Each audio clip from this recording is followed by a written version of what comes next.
Welcome back to the Ross Bolen podcast, otherwise known as RBP, presented by Bolen Media. I am your host, Ross Bolen, back as always with my co-host, Jared Borislow.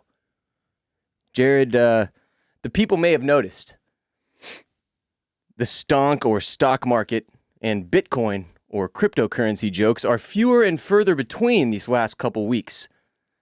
Well, friend, that's because Jared and I have been deeply anally penetrated by both the stonk and Bitcoin markets, respectively. By my own personal economic measurements, J-Bone is currently being DPDA'd by two crypto bears, while I am being bent over a barrel and shown the 50 states by tech stocks. We've had a rough go of it right now. My butthole feels like I just ate a Chipotle burrito bowl that was only the red salsa. Yep. And then you had to use their napkins instead of toilet paper. Yep. And that's what it feels like. Yeah. And then for some reason, I also just stuck a straw up there for good measure. Just for good measure. That's how I feel right now. Uh-huh. Ross, do you notice anything about my shirt? It looks Jersey-esque in nature, sporting almost, maybe a little bit of a European soccer jersey to it. No. But I'm going to guess, Jared, just a fucking, stab in the dark here, go out on a limb, if you will, that it has something to do with disc golf. Wrong. Wow, what is it? So it is a soccer jersey, correct, but it's not European. As people my know, other guess was going to be after disc golf was going to be esports team. Kind of looks like that. It does, but that's also wrong. I know it's wrong. You told me the right answer already, but I'm just saying that was my other guess. Continue, sir. So as Is that people a bat? know, it is I think it's a bat. Now I'm done talking. That's a good question about whether or not it's a bat. It's got to be a bat. And I'll get into it. That's a bat. As people know, I now purchase my shirts exclusively on eBay. This is the second one I've worn. It's a recent development if you didn't know that. I didn't bring it up on RBP 398 because that shirt is so tight that people didn't need to know I got it from eBay. This is a really weird shirt I got off eBay. It is a vintage Tampa Bay Mutiny MLS soccer jersey. Growing up in Tampa, we used to have an MLS team, a soccer team. They had Hey, we had one too at one point in Houston, the Dynamo. I don't know if you've heard of them.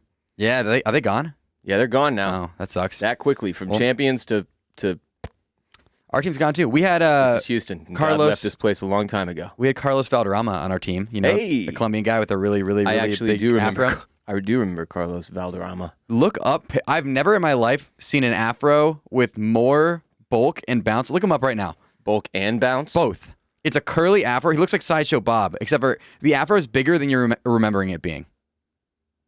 I don't even know if this classifies as an afro. This is different. What is it? And you and I don't know nearly enough about hair to discuss whatever this is. But look how big it is. It is very Sideshow Bob-esque in shape, but it's curled. Now, I don't know what that term is, if it's permed or what the term is, but this is very curly, but he's clearly treated it, is what I'm saying. I don't know what he's got going here, but it's a lot. There's a lot of it, and it's beautiful. It's unbelievably beautiful. I was a huge Mutiny fan growing up. They took the team away. It was rude. They used to play in Houlihan Stadium, formerly the home of the Buccaneers. Broke your heart, huh? Yep. And so I decided to buy this jersey off of eBay they listed it at $20. I offered them $12 and they accepted. So my shirt's from one of our sponsors, Cuts. It's fucking amazing. It's also a hoodie. I decided to start today's show with some of my favorite financial quotes and some attempt to spite the market. Thank you. Here's the first one. Money isn't real, George. It doesn't matter. It only seems like it does. Is that Kramer? That's Ray Liotta in the 2001 classic Blow, starring Johnny Depp. Thought it was Kramer to George Costanza. Here's another one. Advertising has us chasing cars and clothes, working jobs we hate so we can buy shit we don't need. John Hamm and Mad Men. Tyler Durden from that movie with Brad Pitt, Fight Club. It's what you and I are going to go do out back after we finish this show and after I finish spanking your tight little ass. The next one. Ever wonder why fund managers can't beat the S&P 500? Because they're sheep, and sheep get slaughtered. Okay, I have two guesses. Number one, Warren Buffett. Close. Number two, Gordon Gekko. You're right on the money. You're right on the money. There it is. Here's another one. There are times when I look at people and I see nothing worth liking. I want to earn enough money that I can get away from everyone. Ross Bolen. Daniel Plainview, in there will be blood. And just for good measure, I've abandoned my boy. I've abandoned my child. I drink your milkshake. I've got one more. Sometimes you're flush, and sometimes you're bust. And when you're up, it's never as good as it seems. And when you're down, you never think you'll be up again. But life goes on. Something gambling related. It's from Jesus Christ Superstar. No, it's also Ray Liotta in the 2001 classic Blow. Yeah. Does that make you feel better? A little bit. Those quotes? Mm-hmm. What about you? You feel better or worse? No, I feel the same. I feel hollow inside. I feel hollow in my bank account. You already felt dead inside, therefore incapable of being changed emotionally. Yeah. By any of those inspirational quotes. Yeah, it's like trying to convert a corpse to Christianity. It's just not going to happen. Mm-mm. Jared, the weather isn't really reflecting this in Austin, Texas the last couple of days, but sunshine is on the horizon, weather-wise. The light at the end of the dark COVID winter tunnel can be seen. And it's summertime again, betch. Which means a couple few things. But first is that, shouts to the vaccine, pool parties are about to be popping again. So let's talk about apartment pool etiquette. Because speaking of pool parties, this is like such a specific instance of pool party where you're sharing a pool with strangers. But by and large, like, I feel like the apartment pool is more adult. Like the neighborhood pool is like kid chaos. Like you just expect that to be a generally trash experience. It's chaos, and there's children everywhere, and the screaming and the whistling of the lifeguard and the stop running and the pot dealing in the bathroom. But the apartment pool is more adult, and there are rules, and they're posted right there, and there's no lifeguard on duty. You swim at your own risk, and everybody knows that. Mm-hmm.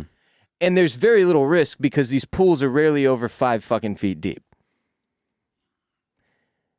And every apartment pool I've lived in several apartment complexes at this point in my life. And the one thing I do miss about them is access to the pool, mostly for the people watching, because it's just such a disarray of, again, chaos, just a total lack of manners. People do not respect each other, and it's nowhere is it more evident than the apartment complex pool, where, first of all, half the people in attendance do not live in the apartment complex. Mm-hmm. And half of those people don't even know anyone that lives in the apartment complex. They just snuck in. They live around the corner or somewhere close by, or they just knew that this apartment complex is just like every other apartment complex with a worthless gate. Completely and utterly worthless. Just take it the fuck down at this point. Can we talk about how every gate into an apartment complex pool, you can just reach over the gate and turn the knob and then open it? Every single one. Apartment complexes are a series of worthless gates. The entrance into the apartment complex in and of itself. Okay, so you don't know the code, Jared? There isn't a situation in which you not knowing the code is less problematic than the apartment gate. Because you just wait 1 minute and somebody else will show up and either open it with a clicker or know the code. And then you follow them in. Yep. And then they're always like, you can always Nobody tell. cares. You can always tell that they're like giving you a look like, does he live here? I mean, sometimes. But then they just keep going. They're not I going to feel do like anything. the look I get most of the time at this point is like, whatever, it's not my fucking problem. Like, I'm getting right into my apartment and shutting the world out, and I don't care who that dude is. He's probably a friend of somebody here. What are the odds? And fuck it, if he isn't, I hope he kills me. That's the look they give me. I read all of that off one look. I have quite the story about apartment security to tell you. Okay. You may have read it. I tweeted about it a while back when it happened because it was so unbelievable. So during the Austin winter storm, the power went out in my whole apartment complex for 77 hours. It was a whole big deal. Snowpocalypse, whatever. That also made all the security in my apartment complex go down. So like, all the electronically locked gates just stop working. It's like Jurassic Park situation. Oh shit, what'd y'all have locked up in there? Bikes. Okay. In the bike storage room, there was my bike and there was my girlfriend's bike. My girlfriend's bike was a vintage, like 1980s Trek that her mom actually got as her engagement ring because her parents were biking around Europe. So instead of an engagement ring, her dad got her mom a bike. How'd she wear it on her finger? I don't know. That's a good question. Heavy ass ring. It is. So I guess technically you could ride the bike and you could have a little band that like magnetically blinked, and just be like, it is what it is, bitch. Yeah. That's way more swaggy than a regular diamond to me. It is. Especially considering that the diamond industry's value is completely, it's about as Let's not talk about logical stores of value. It's as logical as as the Bitcoin thing. Let's not talk about this right now. I know. Okay, I'm sorry. Anyways. I have a couple more economic quotes I could give. No, go ahead. So, obviously, it's a bike that has a lot of sentimental value, and it's got a lot of like regular value. It's like a 1980s vintage Trek, whatever. It was in a bit of disrepair. Like the seat was a bit messed up, tires were flat because she hadn't ridden it in a while. But we're like, whatever. It's locked up in a locked room. It's probably safe. My girlfriend is walking. Didn't anticipate Jurassic Park. Did not. So apocalypse happens. We haven't checked on the bikes at all. We just assumed they were fine. Had no idea anything had happened to either of our bikes. Little did we know. My girlfriend's walking down the street. She stopped at a red light. A guy pulls up on a bike next to her. And it's hers. She looks over and goes, wait, that looks exactly like my bike. She says to the guy, is that my bike? He goes, she goes, where'd you get it? He goes, oh, my friend gave it to me. And she goes, that's my bike. And he's like, I don't know, like, I don't steal bikes. He's just floundering. And she's like, tells him the whole story. She's like, yeah, I can tell it's my bike. Like, my mom got it as an engagement ring. Like, could I please have it back? He goes, This is at a light? It's literally at an intersection. Okay. They're both on the sidewalk of this intersection. Yeah. So he goes, But she's in a car? No, she's walking. Oh. They're at an intersection. Okay, she's on foot. She's on foot. He's on a bike at a sidewalk because of an intersection. Escape. He can easily at escape any moment. here. He can go She away. can't chase him down on foot. She's not a bike. But she has him so like flustered. She goes, "Can I have it back?" And he just goes, yeah." And he just gives her the bike back at the intersection. Okay, And I just want to be clear about something. That's the level of, like, even the thieves in this town are just pussies. This man gave back the bike? Yeah, at the intersection. Yeah, you know what? Yeah, I stole this, but fuck it. Yeah, you can have it back. I mean, also, I respect the move by him. It's just like, you got two options there. You can own it, get off the bike, make this girl's day probably in some weird fashion. Or you could be a prick and ride off real fast and then she's got to tell the story 30 times about this stupid bike and it ends negatively and everybody's pissed and more upset about the world and how shitty it is and how people are awful. But you chose the right path because now we can tell the story 40 times, but there's a positive ending where this bum-ass, thieving-ass, or friend of a thieving-ass bitch just gave it back. Yep, and he fixed it up. He fixed the seat. He fixed the tires. I'll also say this. There's some weird thing going in Austin where the homeless... What am I supposed to call homeless people politically correctly? People experiencing homelessness. People experiencing homelessness they got some kind of bicycle racket. And I don't know if you remember this, but there was a point where this dude on Lamar, I believe it was, or maybe Congress, was specifically, he had like 20 bikes out in this one cubby. You know those little bike or bus cubbies that were like parts of the sidewalk that were carved out for something to do with the bus transportation, but there's nothing there. He took one over, made it into a bike I know spot. I know what you're talking had about. Had like 20 bikes there all day, every day. He was repairing bikes. It was a really weird situation. I couldn't figure out where the bikes were coming from. Who would go stop here and be like, yo, my bike is broken. Will you fix it? I was very confused. There weren't signage. You know, it was confusing. Eventually, the police shut him down. Well, for those of you aware with the situation with people experiencing homelessness in Austin and the whole voting on whether or not they can have tent cities and all this stuff, it got repealed. Apparently, they're not going to be allowed to have tent cities anymore. That's going to be interesting to see how they make that happen at the date in which that law becomes active or whatever. So as these tent cities have formed up, and there's one real close to our headquarters here at Bolen Media, I've noticed the bikes start to pop up again.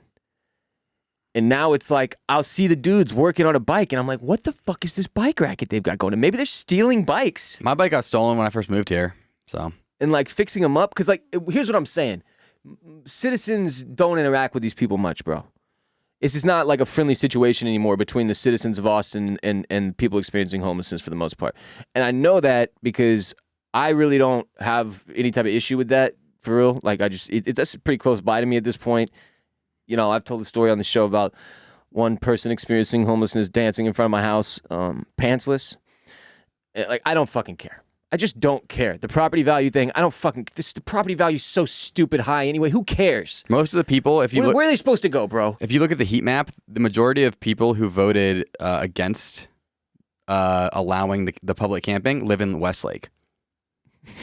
So it doesn't even affect them at all. Which is an area, there's not a single person experiencing homelessness. I do not give a fuck. So it's not even about that. Like, But anyway, the point is, most people in this town, I've just noticed they don't interact with them much. Yeah. Yeah. Well, he gave her the bike back, and she was actually walking from our apartment to go get a massage, and she just like walked with the bike and was like, "Can I store this in here?" She didn't have a bike lock. She didn't want to just get right on it because that dude had been on it. No, but probably. I mean, honestly, that's kind of a weird thing. You know, it's almost like sharing a toilet seat a little bit. Like, you don't know how long he was riding it. You don't know him. Like, yeah. I think you carry that bitch home and then wipe it off or whatever. Yeah, it's sitting on our balcony now. You know, you don't want to get some butt grunge from some dude who gives back things he stole. Weird. Is that not an absurd story? That's a pretty wild one. But back to apartment pools. Yeah, apartment pools. I mean, it's been a long time since we lived, like, in society. And frankly, last time we were all able to hang at the apartment pool back in the summer of 2019, it had become increasingly painfully obvious that all the rules of engagement around the pool had been chunked out the complex completely. And this conversation was actually spurred by somebody on Instagram sending us a photo of someone with just an absurd amount of items. Bags, towels, cups, hats, balls, toys at their apartment complex pool area. Like, they took over a table, but it was like spilling over onto two other tables and a fucking chair. And it had the caption, "Bringing this much stuff to the apartment pool is a trash move." And it just reminded me of like all the terrible, worst moves that people pull at the apartment complex pool. There's so many. I live above my apartment complex pool right now, and there is a grill below my balcony, and all hours of the night, people just screaming. It's like, dude, you are literally in a courtyard. What did that have to do with the grill? Oh, because they're down there grilling. And eating. Is there a pool next to the grill? Yes. There's 3 grills and then the pool.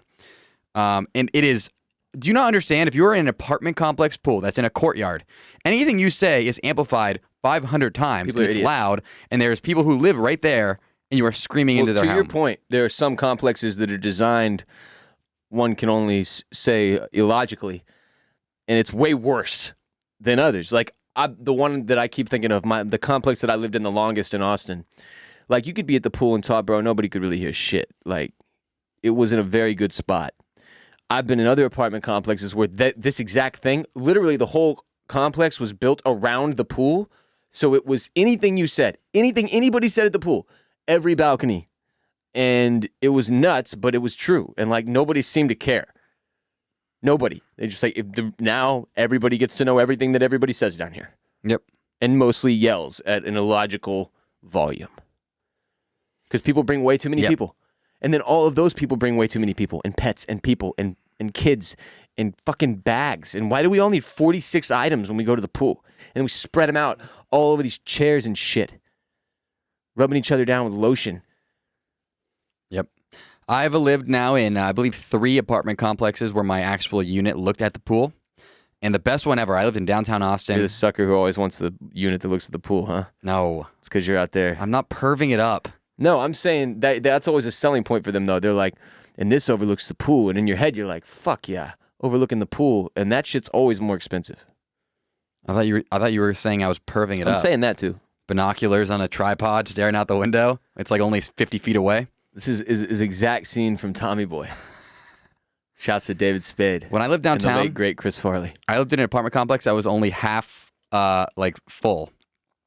And the other half was like rented out to like hotels, you know, like they rent the apartment units out as individual hotels. Didn't know this was a thing. That's weird. It's becoming very popular in Austin. Oh God, dude, what? Yeah. And so the pool. This is why there's a housing crisis, though. Airbnb and that. Yeah. What the fuck? Anyway, keep going. The pool was always quiet as shit because there was never anybody there because nobody was ever in Austin staying in these apartment complexes. It's the dumbest shit I've ever heard. Pool. Yeah. What is wrong with? It was tight though. Shouts to the Amway downtown. Of making laws right now. Now, whoever's job that is. I lived in West Campus on the University of Texas campus, 1 floor above the pool at a student apartment complex. Oh, that's hell on earth, Jared. I saw so many bad things. Here's the worst thing I saw. People misbehave at the pool in general. It like, especially college kids, they treat the pool like it's a fucking nightclub. There are no walls and the lights are on. Like, we can all see you and hear you. And you're wearing half of your clothing. Yeah. And it's not a nightclub, Jared. It's just a body of water we were all meant to swim in and enjoy, cool off, maybe have a beverage, sing a Jimmy Buffett song, and go home. Yeah. Trick Daddy and fucking the Yin Yang Twins and whoever you twerked to in 2021 weren't meant to be, Miley Cyrus? How do you do, fellow kids? The Young Thug, that wasn't, you can't play that at an apartment complex pool.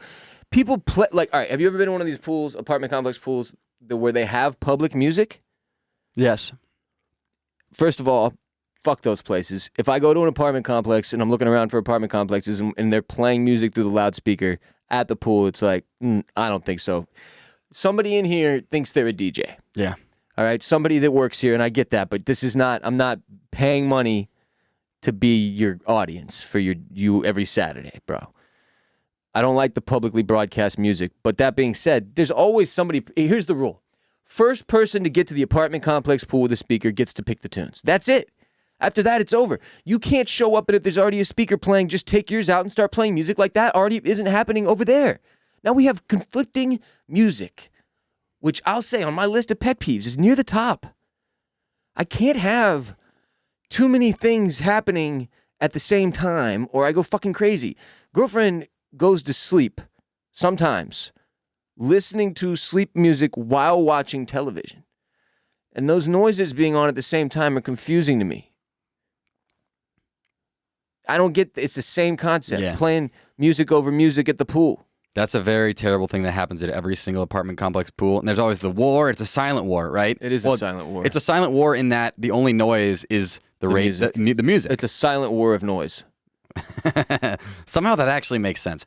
Ross, the general rule should be that if you're not me or in my party, you can't play music at the pool. Do you want to know the worst thing I ever saw when I lived in a college apartment looking over a pool? The worst thing you ever saw? Yeah. I don't even know if I do want to know, honestly, because it could be that bad. It could be a murder. It's nothing that is that's disgusting or really crazy.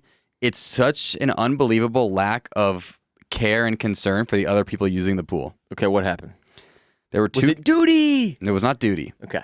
It's like I said, it's something that's not oh my God, that's disgusting or terrible. It's wow, that's so inconsiderate. It's almost unbelievable. Just tell us. Here's what it was. There were two kids, two douchebag, probably fraternity guys, sitting in the pool drinking Coronas.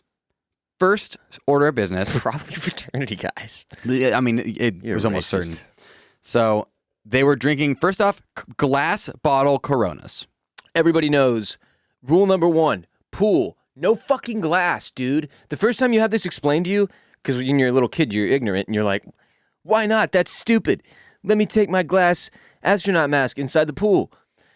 And they're like, well, no, you can't, hon, because if you break it and the glass gets in the pool, they got to drain the whole fucking pool. It's real expensive, takes forever, nobody can swim, ruins everybody's fucking 2 weeks. Yep. And you're like, oh, shit, nobody should ever have glass at the pool. And then there's these fucking assholes who still bring glass to the pool. So if you're going to drink glass in the pool, because you're a huge asshole and you're inconsiderate. You're an alcoholic. Or you're an alcoholic. You have to drink either Heineken or Bud Light Platinum, a colored glass. Nobody should drink glass in the pool ever. But if you ever were going to, because maybe there's a shortage of cans of alcohol in 20 years. Which could be now, for all we know. There's a shortage of half a dozen things I didn't know were shortaged. You'd have to do color glass. These are Corona, the clearest glass bottles of all time, right? That's the first order of business, is they're doing that. I'm looking at them, I'm like, wow, that's pretty shitty of them. Hopefully they don't drop them. What do you think happens in 2 minutes later? Down goes one of the bottles. Even worse. Oh, no. The guy tried to overflow his buddy's beer by hitting the top of the glass bottle with his glass bottle, a very common move in bars. You guys especially several years ago, when it was really this came to a peak that crescendoed, and it was one of the reasons I quit drinking. I was like, I'm fucking done with this culture. I'm walking around with a beer and some dickbag every 2 seconds come by smacking the top of it so that I have to chug, as if it's not already a problem. Yeah. Well, Russ, he does that to his buddy, goes way too hard, shatters the Corona bottle into the pool. Yeah. So the pool's ruined. So now there is a bunch of clear glass all over the pool. Job. And my memory is a little bit hazy, but I feel like somebody cut their foot open later that day in the pool. So I thought he was going to go full Happy Gilmore, smash the bottle, and then threaten to cut his boy's throat with it, and you were going to have to call the police. No, I just told you it's inconsiderate. Okay, inconsiderate. Not a potential felony. No. By the way, another trash move from the pool. Being alone and reading, but posting up in the most social possible spot to make everybody else feel bad for enjoying social company after a year-long plus hiatus. You prick, put down the book and get in the pile. My girlfriend likes to read books in the pool. Do you have an issue? Okay, with but that? no, reading at the pool is great. I do it often when I have that opportunity. It's my favorite. I don't want to talk to the other humans, but you have to pick a spot that gives the other humans the opportunity to be disgusting animals without feeling as ashamed. Because I remember being on the other side of that ball where I was the disgusting animal. And when there was a person reading and I'd be like, telling jokes about my two-hole, I felt bad because they're trying to read some, Lancelot or whatever.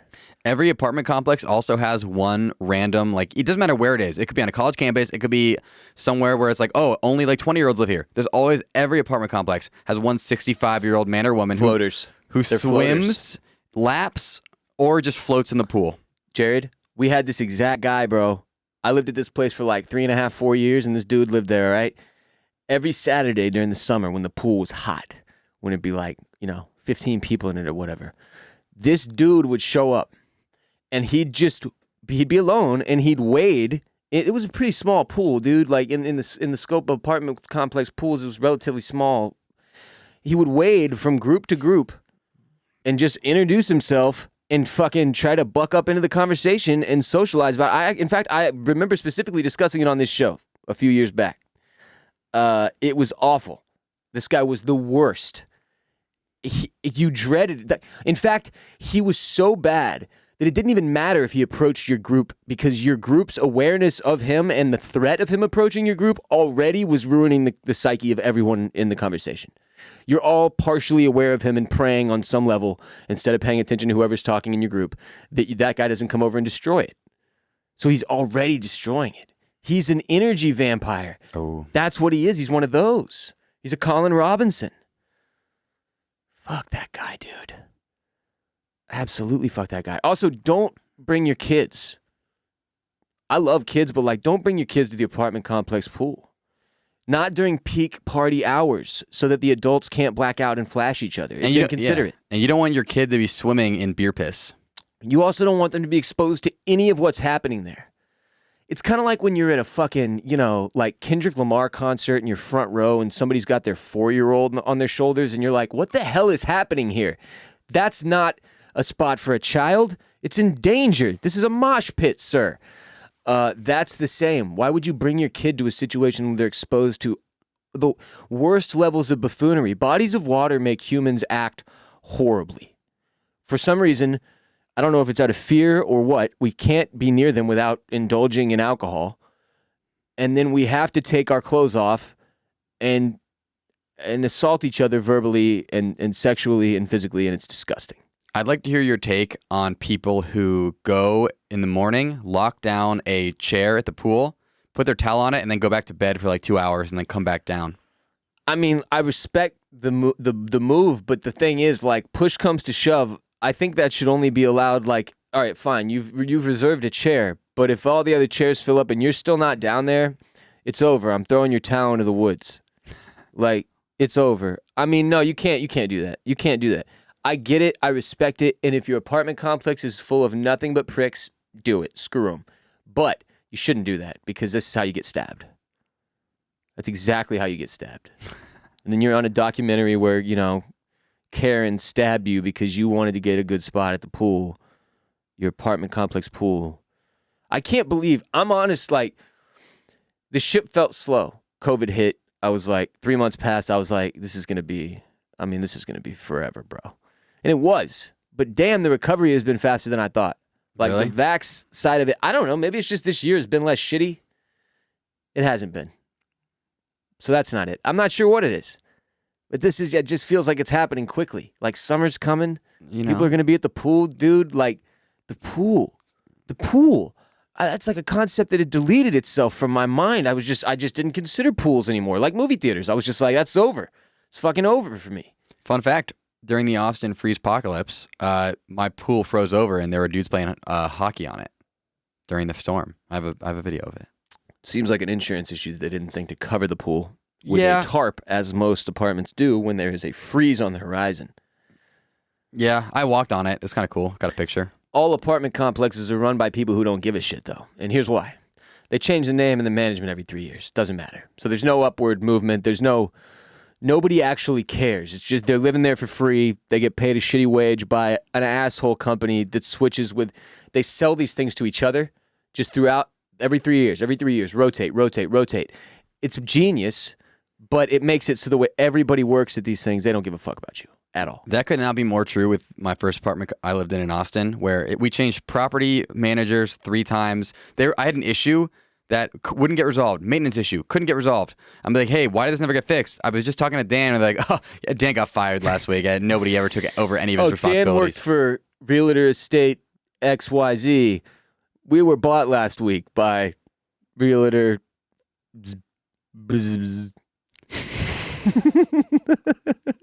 That's the best you could come up with. Any word in the world, and you came up with buzz buzz. Could have just said ZYX, ABC. You went with buzz buzz. Any 3 letters?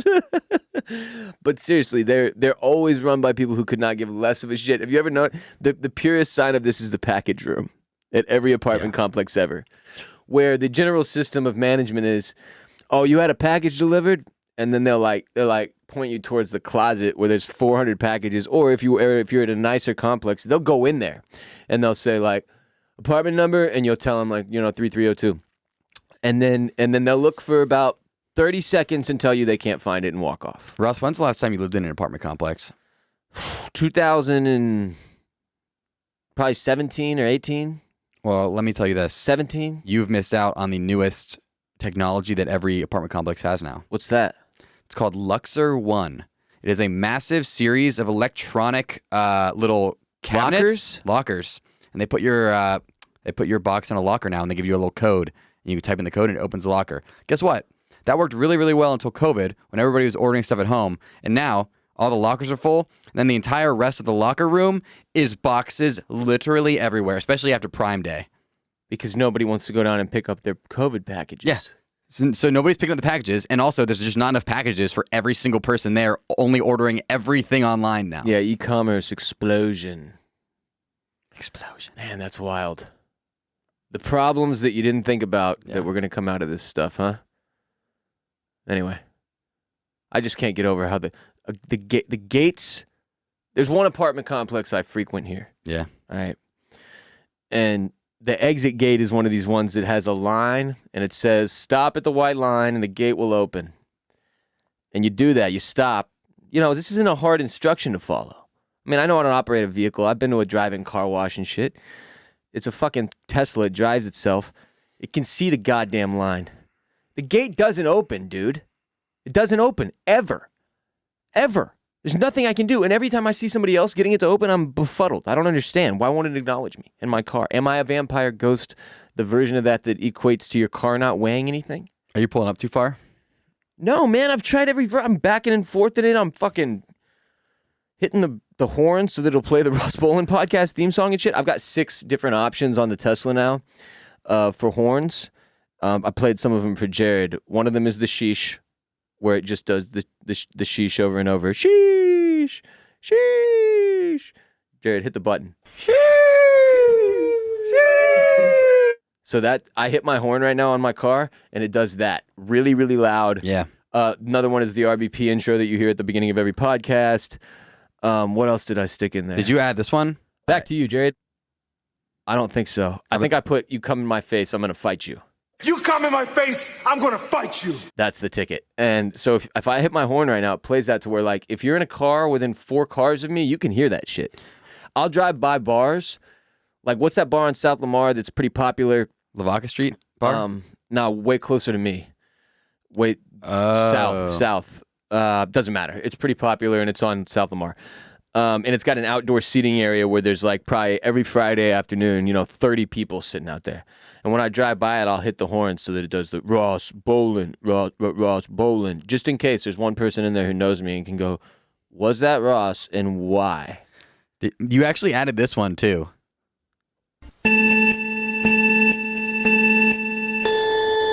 I actually had a dude pull up next to me at a light the other day, and I'm not lying, in a BMW. And his boy's in the passenger seat with his foot out the window. So I already know these dudes suck. They're the worst. There's no way these dudes don't suck. and the light turns green, and the guy yells out, "Smoke him!" And then they fucking peeled out, and I was just like, oh my God. Just like, there's no noise for me to make because my car doesn't actually make noise. It's been a while since anybody had tried to challenge me. I've been driving a 2005 sedan for several years. Before that, a very old SUV. Nobody was trying to race that thing before I totaled it into a boat. So it's been a minute. This was my first Fast and the Furious. Yeah, I crashed my car into a boat on Mopac. Totaled it. You crashed your car into a boat. Boy, howdy. Have you ever told this story? Yeah. People tow boats around because of the lakes in Austin, and some dickbag was towing his boat, and he hit the brakes on the entrance ramp to Mopac down there by Lake Austin Boulevard, and your boy was looking over his shoulder because his rearview mirror was in a bit of damaged. It had been damaged, as some would call it. Insurance companies refer to it as a damaged side mirror that had made it didn't work.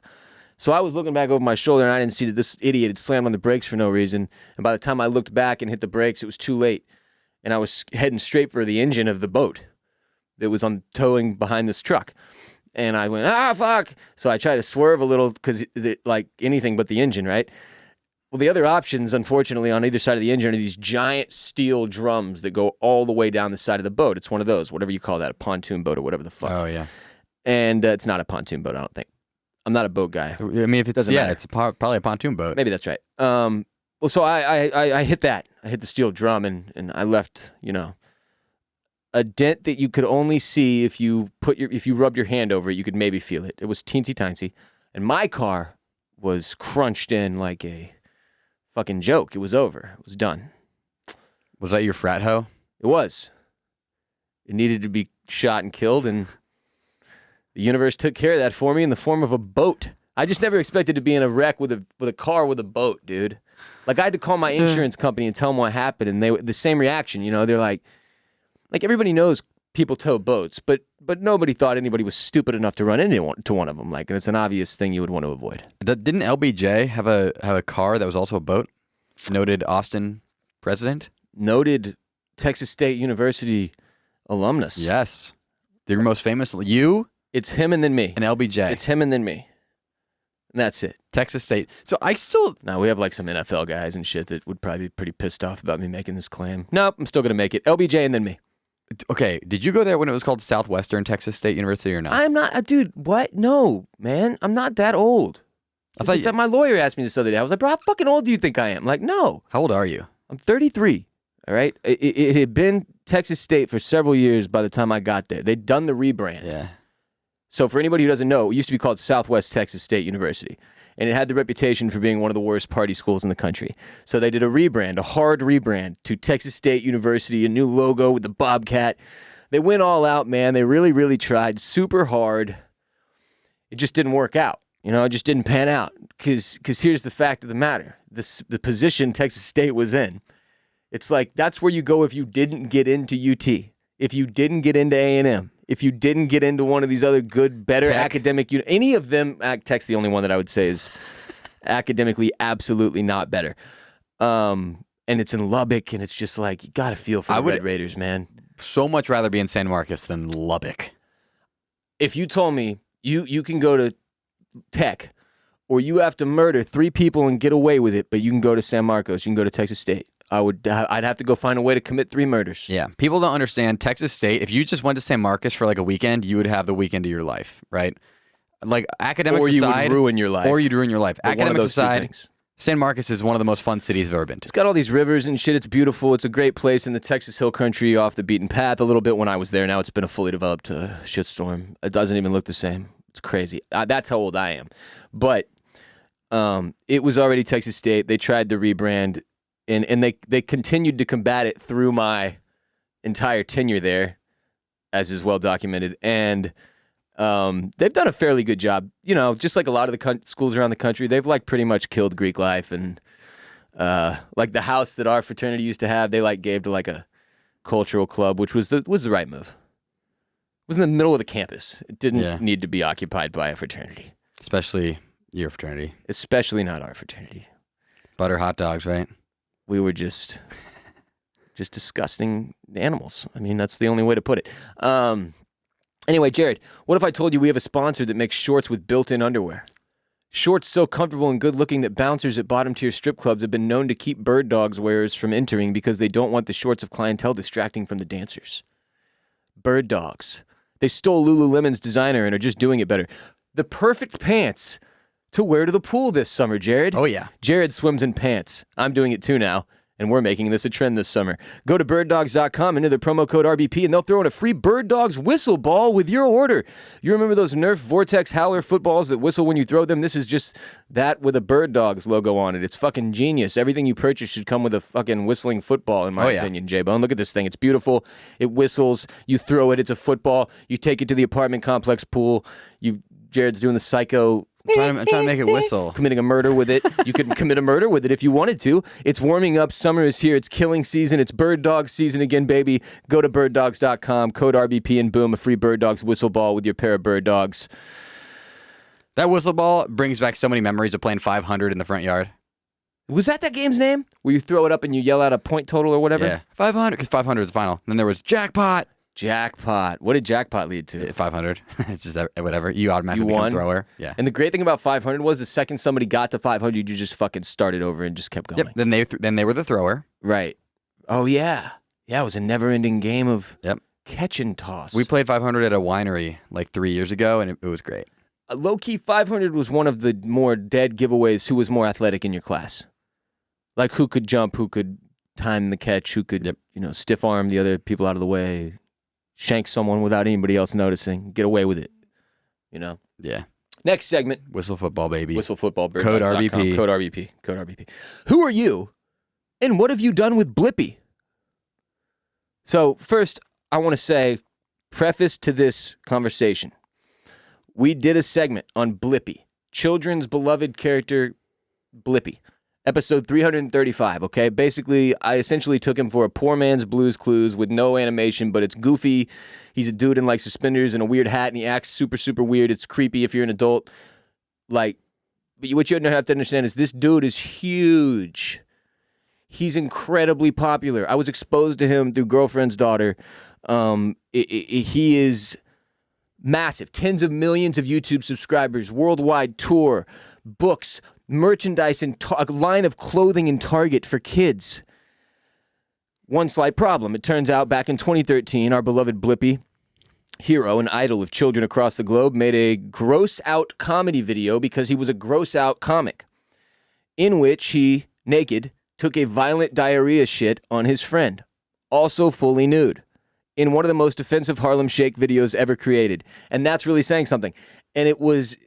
This is a little piece from episode 335.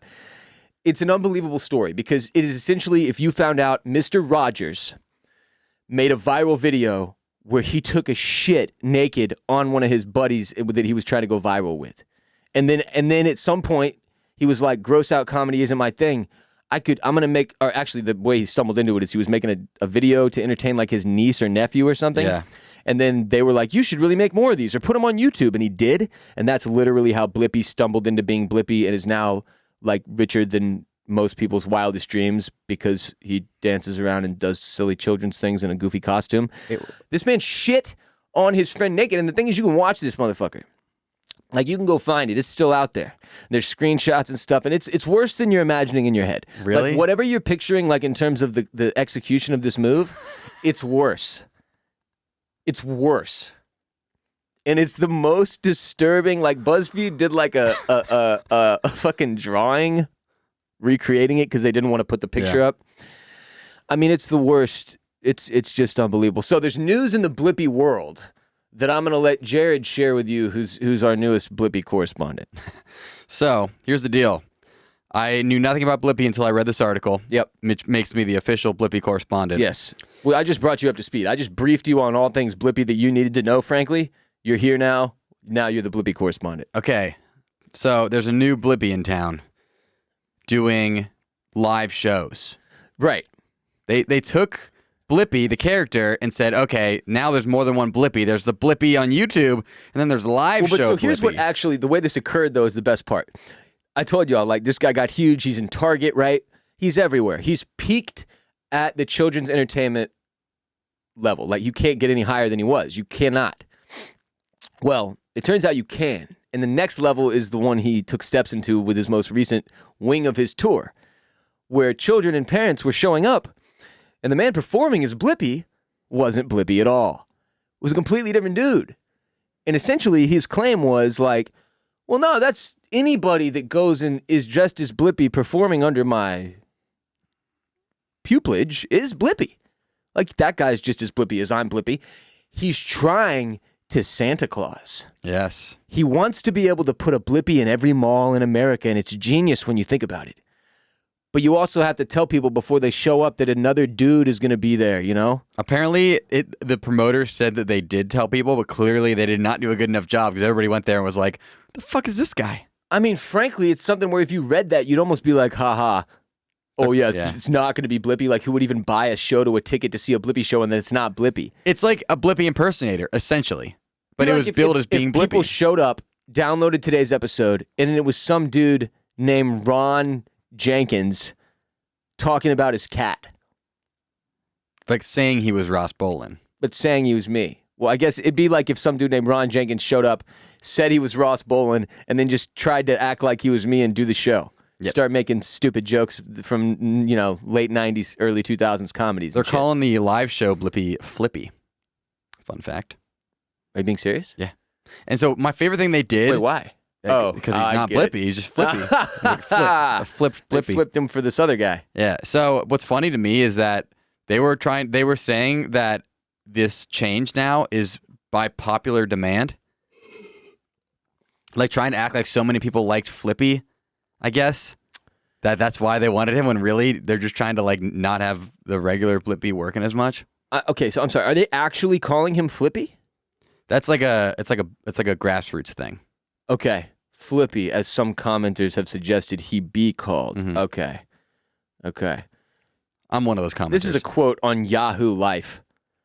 But a spokesperson for Moonbug, which produces the show along with other popular children's programming, assures Yahoo Life that the original Blippi, Stephen John, the shitter, isn't going anywhere. John will continue to bounce and beep his way through family-friendly attractions in videos to come, with Grim, or Flippy as some commentators have suggested he be called, helming a set-based format that's more in line with the Blippi stage show, which will resume touring this summer.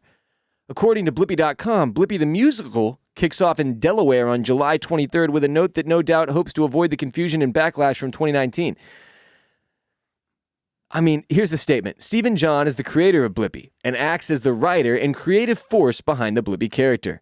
Now that Blippi has evolved as a character, he is excited that a dynamic stage performer has been cast as Blippi to entertain and thrill audiences across all of the tour markets. But anybody who just knows general business knows what he's doing, and he's scaling.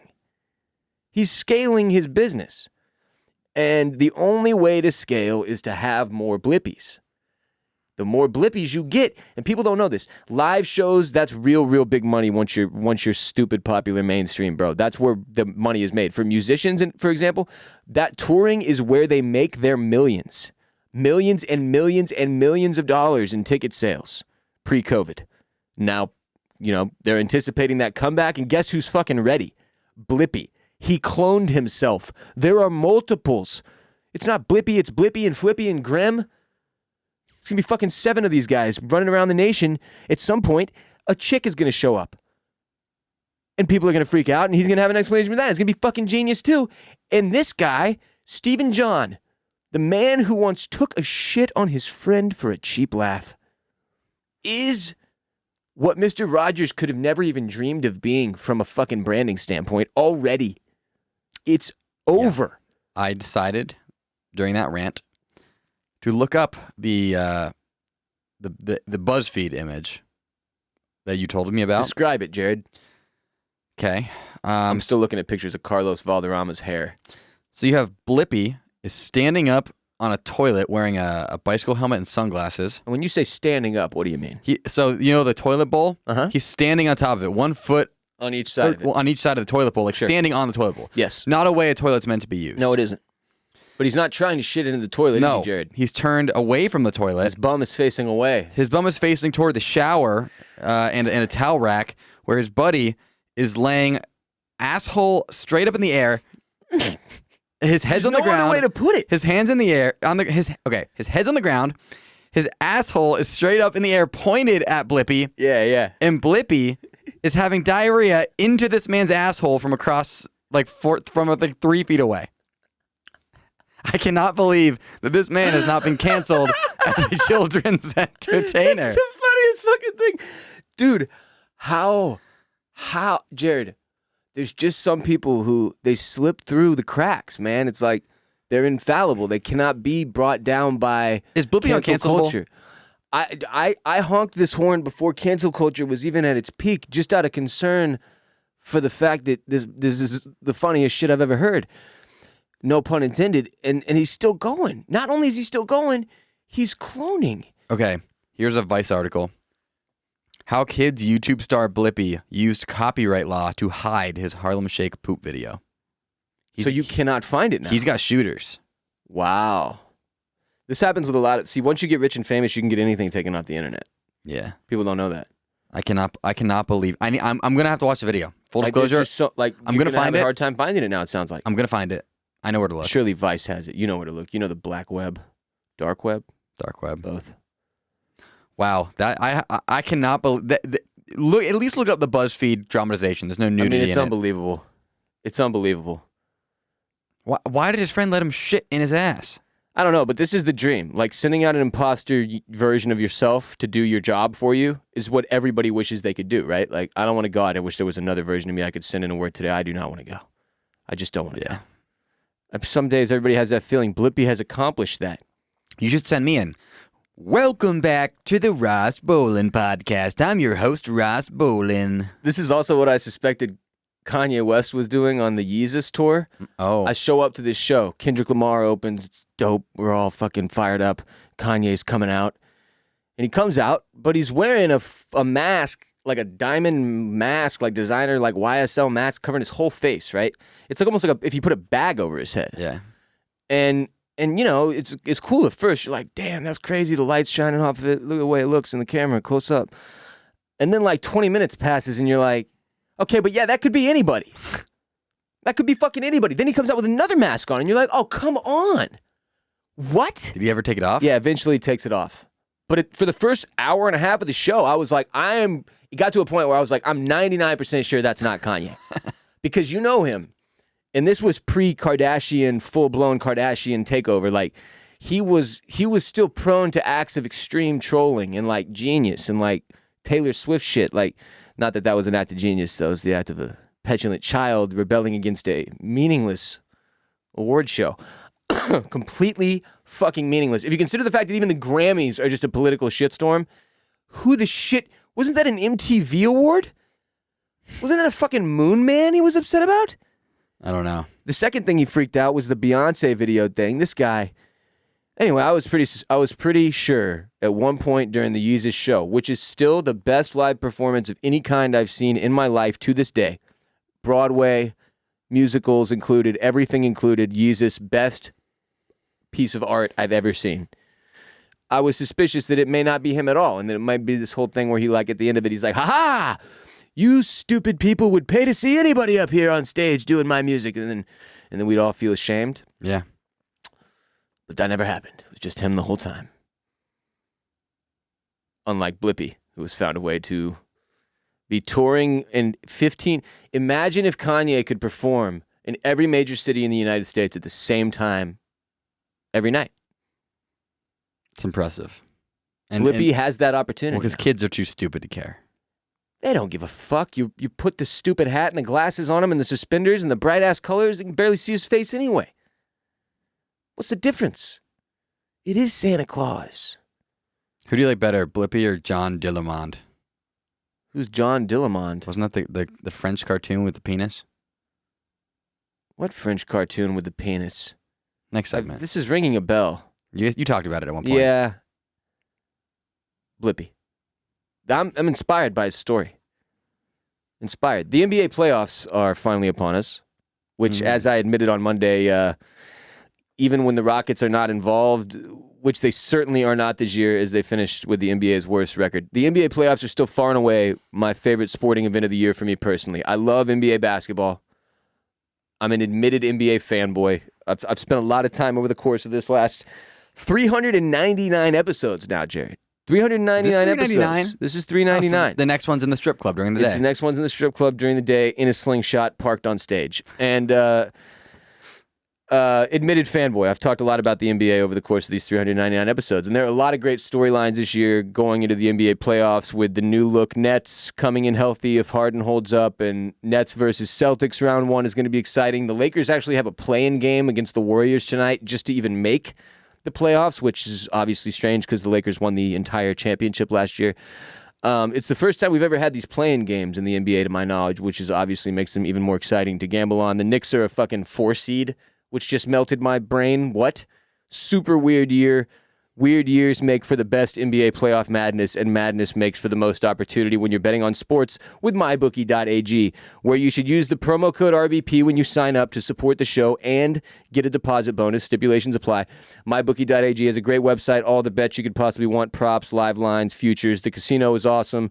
They've been huge supporters of RBP through the pandemic. We really appreciate them. And if you bet on sports and you don't use MyBookie.ag, you absolutely should. Great service, and you're not only getting action, but supporting the podcast at the same time. So have fun, gamble responsibly, hit mybookie.ag, use that code RBP when you sign up to support the show, and get that deposit bonus. Yeah, that's a big thing about sponsors. Like, if you ever use an RBP sponsor, not only are you getting the product or service you're paying for, but you're literally supporting the show. Yeah, the entire business in podcasting, for those of you who... I mean, I remember listening to radio for years and years and listening to commercials and watching TV and seeing commercials and not really considering like what that even meant or how that was the business model. But every show, whether it is a TV show or a radio show or a podcast, we make money with advertising, right? You have sponsors, supporters, advertisers who pay money to have their reads or their commercials on your show. And then if they see a return on that, they continue to support your show. If they don't, well, obviously, they try a different show. Maybe that audience wasn't for them, yada, yada, yada. So we try to only pick sponsors that obviously cater to directly what we think we love and our audience would love as well, which is why we've got such good ones like MyBookie and Birddogs and later on today, Talkspace.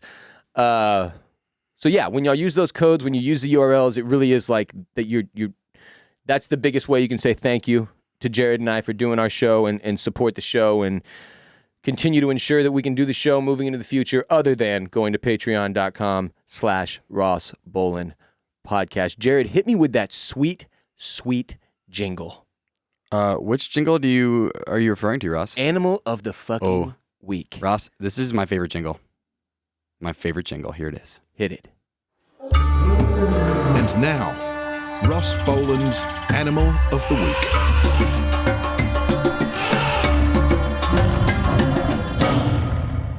It's the African jacana. Oh. We haven't had an animal of the week in a while. Pull it up on Google, though. African jacana. Look at this fucking thing. Jacana. It's a bird. It looks like someone took a duck and stuck it on top of a pelican's feet. Not legs, just the feet. So it has really big feet. I love it. It's art. God is definitely high again. You have to look at a photo of it. You're not going to believe the size of this thing's feet. It's comical. This is a Frankenstein animal. It looks like a mallard duck stuck on a damn daddy long legs looking ass feet.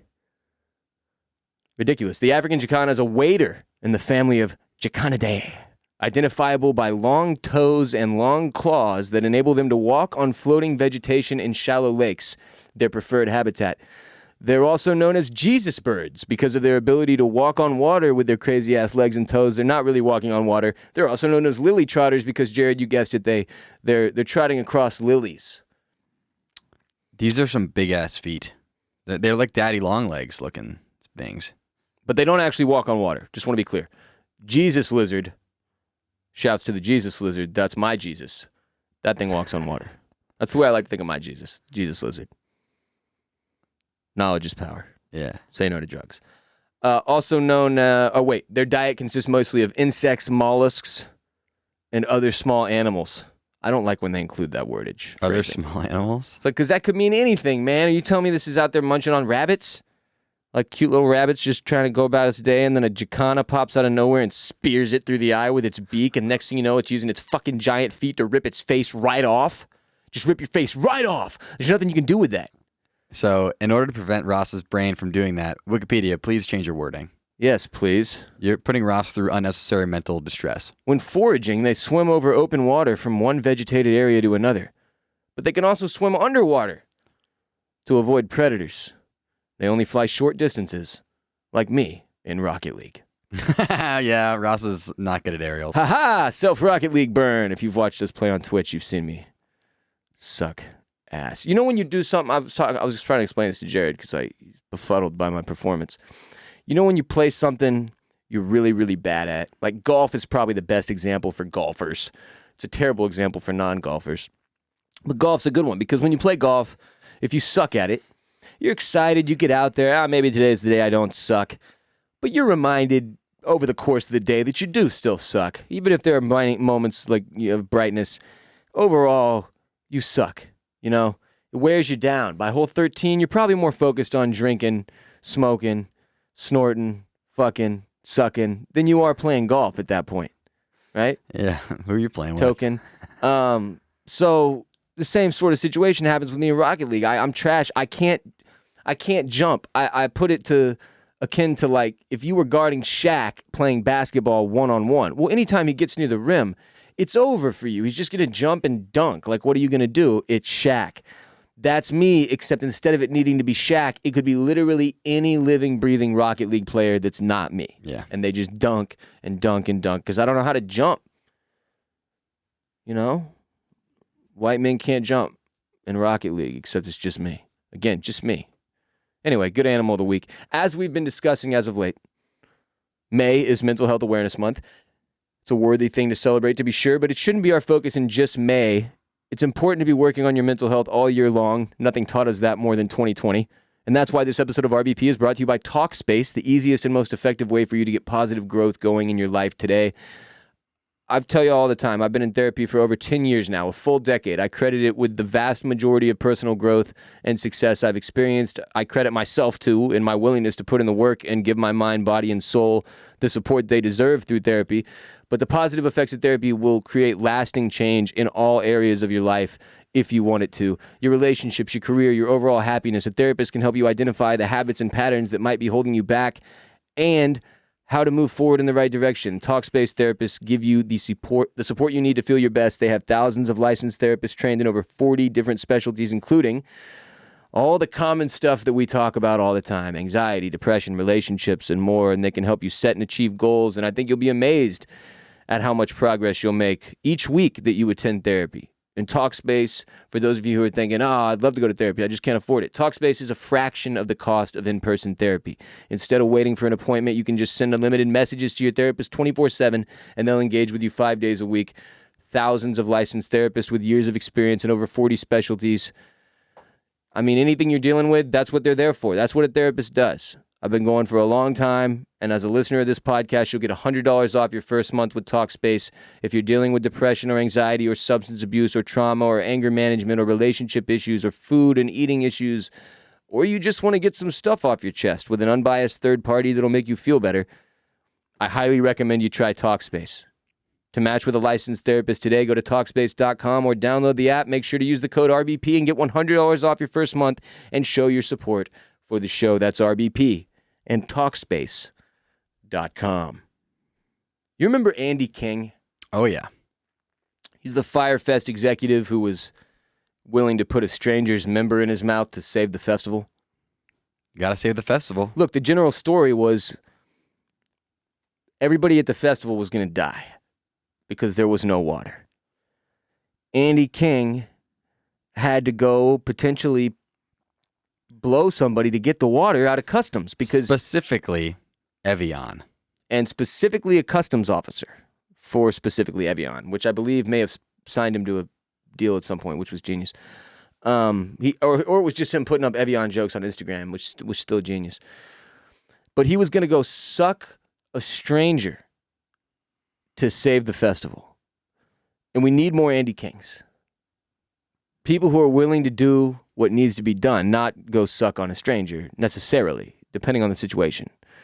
I still don't know why that situation called for a blowjob to be the first place he went. I feel like there were other options on the table before he had to ask the man to put his member on the table. But he went right straight to it, and, like, frankly, you know, things seem to go off without a hitch. Ross, would you suck off a stranger to save the podcast? See, that's tough, man. I mean, because that equates to, like, would you suck one to save your livelihood, to save your job? And I don't think so, because you can't come back from that. Like, I can make another podcast. I can't unsuck a dick. Again, nothing wrong with sucking dick, but I think it's the idea that you do it. your first one, and Yeah. because you were made to, and because of a situation where you had a gun to your head, basically. And nah, man, I'm not trying to have that be the first dick I suck. No. In hindsight, Firefest was the final sign that it was high time for an international pandemic. Like, God took a look at that shit and went, time to shut it down. They're out of control again. And St. Michael was like, a flood again, Lord? And God was like, nah, nope. Tie it all up with the political bullshit they've got going, and they endlessly obsess over, and make it a new strain of a virus that nobody knows the origin of.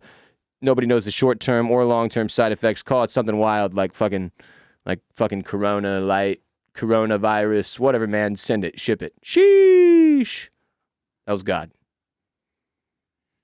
Damn. Is it from God's mouth to your ears? To my ears. I just missed that Andy King dude, though. I thought there was going to be more to that. I feel like he was one of the losses of the pandemic. Like, this bright light that should have shined into the reality TV world got just smothered out. Yeah, really sucks. It's the biggest L we took, right? As a society, Yeah. this whole last 2 years. We should be replacing Andy Cohen with Andy King. Which one is Andy Cohen? It's a reality TV guy who, like, always interviews all the reality TV people. The reality TV guy who always interviews. You just described Ryan Seacrest and 46 other people. Andy Cohen is, like, I guess, the grayest one. Yeah, very gray. Yeah. He's 52. He's funny. Oh, he's the one who was on Dick Clark's New Year's Rockin' Eve or whatever, and was just like, Shit-faced? yes, and was like asking questions that definitely were not safe for cable television, but like they just had to let it run because he was the host. It was actually, it might have been the CBS This is an one. example of somebody who's, like, stupid famous, and I have no fucking idea who he is. He is very funny. I enjoy him. Like, famous enough to have paparazzi pictures of him at the beach, which is, I think, is the worst level of Yeah. fame. Once you've hit Yep. that point, it's over. Like, Then you got people just taking pictures of your ding dong. you're When- dingus, bro. You're just out there trying to John Hamm. That man can't even go out in public with pants on anymore. No, Everybody's trying to get shots of his hog. he's got to wear a kilt now. Hog shots, yeah. Fucking A. People wonder why you got, like, Kid Cudi on SNL wearing a dress. Well, we're fucking sick of you taking pictures of our hogs. Jared and I had to buy these damn tables just to put in front of our hogs so you don't see them on the video of the podcast. My Seriously. hog is my hog, not your hog.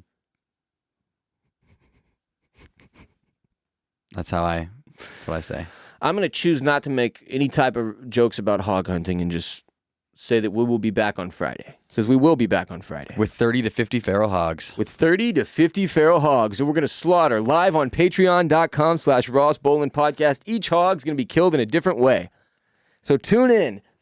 No, and that's not actually what's going to happen there. We're going to be doing an ad-free exclusive edition of this podcast like we do every Friday, Jared. Each and every Friday on patreon.com/Ross Bolen Podcast. You can get more RBP. It's a beautiful place. Support the show. Get the RBP. If we hit 10,000 patrons, I'm getting the Slim Thug Houston tattoo across my back. Imagine listening to the Monday and Wednesday episode of this podcast and then going, guess I'll wait until next Monday for another episode. Foolish. Very in my foolish. opinion. You, right now, if you're not a patron and you listen to every Monday and Wednesday episode, here's the deal. Here's the deal, Joe Biden. You go to Patreon right now, pay $5, $10, $100, either one you want, whatever you think looks good to you. If you look at the tiers, you will get another episode of this podcast every single week. $1 million. And not only that, are you caught up with the show? No, you're not if you're not on Patreon, because we have like 60 episodes of the show that you've never heard before on there. Backlog. A lot of them are very funny. Yeah, there's a lot of really good stuff there that you get immediately when you sign up. The Bone Zone. The Bone Fun Zone. As we've said many times, Patreon is far and away the most important piece of this entire operation when you're looking at this from a financial standpoint, like we've alluded to. The pandemic obviously pretty shitty for most businesses, right? Mm-hmm. So Patreon is the place that we can get direct support from our audience and continue to do what we do and grow and get the show on the road. So go to patreon.com/Ross Bolen podcast today. Get that ad-free Friday episode. You got that to look forward to this Friday. It's going to be a blast. We can't wait. And when you sign up, immediately you'll get all those ones that are already there, including one where we did Jared and Jeff Borislow. The brothers Borislow was one of the funniest things I've ever been a part of. Dan Regester, for those of you who've been fans of me my whole career and are aware of Dan, joined us recently on Patreon as well. I also wrote a column yesterday on Patreon. I wrote a column last week. There you go. Look at us. 2 columns. Writing machines. You know where you can read those? Only on patreon.com/Ross Bolen podcast. If you're a member of one of the tiers that gets access to the columns, which I believe is Enforcer and OG. Enforcer and OG. I did a mental health mini-sode last week focusing on mental health awareness month and my own personal mental health journey from a high level standpoint. If you can't tell, Ross and I are going hard on Patreon right now because that is, like Ross said, a very important place. We need it, baby. We got to have it. And if you like the show, you will love the Patreon, guaranteed. And you will be a part of making sure the show exists, which is huge. It's a nice thing to get to do as a fan of something, to pay a little to get an extra exclusive ad-free version of that show, plus more, depending on which tier you're in. And also know that deep down inside, you're part of the reason we're here. A huge part. If you're on patreon.com/Ross Bolen podcast, and we appreciate each and every one of you that's there, especially those of you who have been there for years now and through the pandemic and everything in 2020. It means a lot. Thank you for helping us stay on our feet so that we could get things back to where they needed to be. Now it's time to continue moving in the right direction. And you can help us do that on patreon.com/Ross Bolen podcast. Thank you again. Birthday shouts. Happy birthday to Jesse. Also, happy birthday to Sydney, and thanks to you and Nicholas for listening. Rest in peace to Paul Mooney, comedy legend, one of the funniest people ever born, Paul Mooney. Jared and I are going viral on TikTok over and over and over. If you aren't following us at the Ross Bolen podcast, you're missing out on very funny clips from the show that are, I'm not joking about the virality part, like, we just, I guess the show just plays well for TikTok. Shouts to intern Cade, shouts to intern Michael. Shouts to Jared for managing and helping the interns learn how to make the exact type of TikToks we're trying to put out there. It's been really, really fun to watch that thing grow. Y'all go and follow us. Follow at the Ross Bolen podcast on Instagram, at Ross Bolen pod on Twitter, at Jared Borislow everywhere. You know what? Speaking of which, we are onboarding a select number of new video interns right now. Trying to make the team a little bit bigger. We're not trying to blow it up right now because I believe the best way to build a team is to make sure one at a time, Jared. One at a time. We're bringing in a few more interns right now. Already have a few in the works, but if you think you are really good, look at our videos on social media. If you think you're able to make those, DM me or email me, Jared at rossbolenpodcast.com. Specifically the ones that have come out in the last couple months. It's a specific format. You'll notice it. If you can't, then you're probably not for the person for this job. No offense, but if you can't make videos like that, I don't have time to train you up. Yeah, so. Don't reach. It's not a like, hey, I'd love to help, but I don't know how to do that thing. Like, you need to know how to do it. Yeah, just to make it clear. So that, and the reason we make that differentiation is because Jared and I are very familiar with how many people will pile into applying for something like this if you're not specific, because we've been there before, both of us. Yeah. At one point we were like, anyone can write for this site we used to work on, and the pile of shit that you had to go through to find anybody decent was so brutal that it made the entire process almost not worthwhile. So please do not clog up my inbox and DMs if you're not capable of making these videos. I do not want to hear from you. Picturing exactly how brutal that could be. Yeah, it's almost like you should have to send him one to prove that you can do it, just to straight up start. So Jared at rossbolenpodcast.com is his email if you're interested in doing some work with us. And really, again, here's the qualifier is go to our TikTok, watch the videos from the past 2 months. Can you make that? Then you are good. If the answer is no worries. It's just this isn't a way you can help the show. You can help the show by going to patreon.com/Ross Bolen podcast, where we've got a new episode coming out on Friday. Again, we're also dropping columns. I might write another column Jared and I are also going to be live on twitch.tv/bossrollin and twitch.tv/SirJBone, if you're up for it, Jared, on Twitch this Thursday from 6 to 9 p.m. 69. And Thursday is going to be our standing stream moving forward. We finally decided on an evening that makes sense for both of us and that we think plays well for the Twitch people and their schedule. So twitch.tv/bossrollin, twitch.tv/SirJBone every Thursday, 6 to 9 p.m. Central for the time being. And for any other updates on the show, and y'all follow us on social media, it's important that we have the ability to make announcements there for y'all. So at WR Bolen, at Jared Borislow, and then at the Ross Bolen Podcast, except on Twitter where we're at Ross Bolen Pod. Yep. Ross, I'm going to end the show with a nice little treat for people. Some people who like the old intro music, Ooh. they're going to get it on the way out. Hit him with it, Jared. We'll see y'all on Friday on Patreon. Ross Bolen Podcast.